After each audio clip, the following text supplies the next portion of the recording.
జిల్లాలోని సీనియర్ పొలిటీషియన్లలో ఒకరు కమలాపురం మాజీ ఎమ్మెల్యే వీరశివారెడ్డి. ఒకప్పుడు కమలాపురం నియోజకవర్గంలో ఆయన చెప్పిందే వేదం. అప్పట్లో మైసూరారెడ్డి లాంటి నేతపై గెలిచిన ఆ సీనియర్ నేత ప్రస్తుతం తన ఉనికి కోసం పోరాడుతున్నారు. కుమారుల రాజకీయ భవిష్యత్తు కోసం ఇటీవల తిరిగి టీడీపీ గూటికి చేరిన చంద్రబాబు టికెట్ కాదు కదా, కనీసం సముచిత గుర్తింపు కూడా ఇవ్వలేదని మదన పడుతున్నారట. దాంతో టైం చూసుకొని మళ్ళీ వైసీపీలోకి వెళ్లాలని చూస్తున్నారట.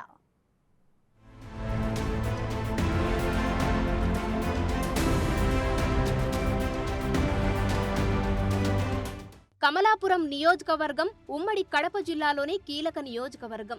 సీఎం జగన్ మేనమామ పి రవీంద్రనాథ్ ప్రాతినిధ్యం వహిస్తున్న నియోజకవర్గం. ఇప్పుడంటే ఇక్కడ సీఎం మేనమామ రవీంద్రనాథ్ రెడ్డి హవా నడుస్తోంది. కానీ ఒకప్పుడు కమలాపురంలో తనదైన శైలిలో చక్రం తిప్పారు మాజీ ఎమ్మెల్యే గండ్లూరు వీరశివారెడ్డి. 3 సార్లు కమలాపురం నుంచి ఎమ్మెల్యేగా గెలిచి తన మార్కు రాజకీయాలు నడిపించారు.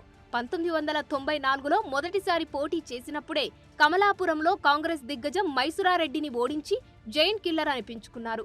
అయితే ఆయన టీడీపీ నుంచి గెలుపొందినా అది వైఎస్ చలువ వల్లే అంటుంటారు. కాంగ్రెస్ పార్టీలో మైసూరాకు చెక్ పెట్టి జిల్లాలో తన పట్టు పెంచుకోవడానికి వైఎస్ ఆయనకు పరోక్షంగా సహకరించేవారట.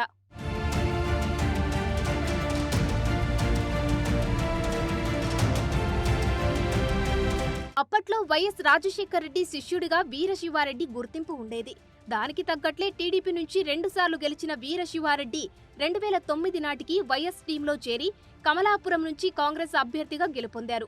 అలాంటి వీరశివారెడ్డి ఇప్పుడు టికెట్ కోసం అన్ని పార్టీల తలుపులు తడుతున్నారట.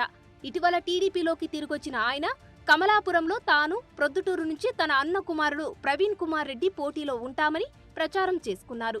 అయితే ఈసారి పక్కా లెక్కలతో టికెట్లు కేటాయించిన చంద్రబాబు ఆ బాబాయ్ అబ్బాయిలు ఇద్దరిని పక్కన పెట్టేశారు.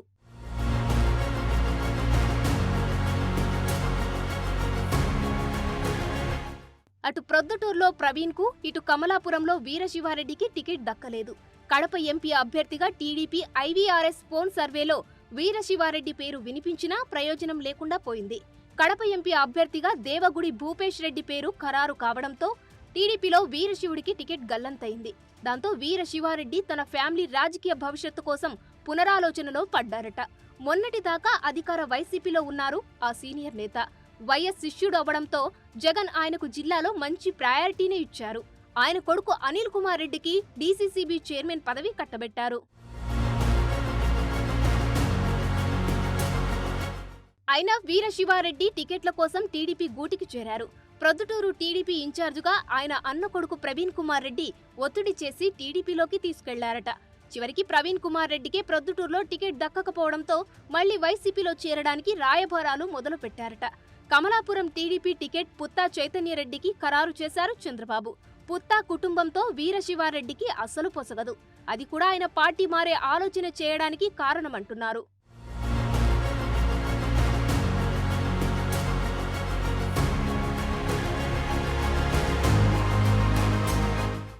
మరోవైపు కమలాపురం టీడీపీలో మరో నేత బ్రాహ్మణ కార్పొరేషన్ మాజీ చైర్మన్ సాయినాథ శర్మ తాజాగా జగన్ సమక్షంలో వైసీపీలో చేరారు.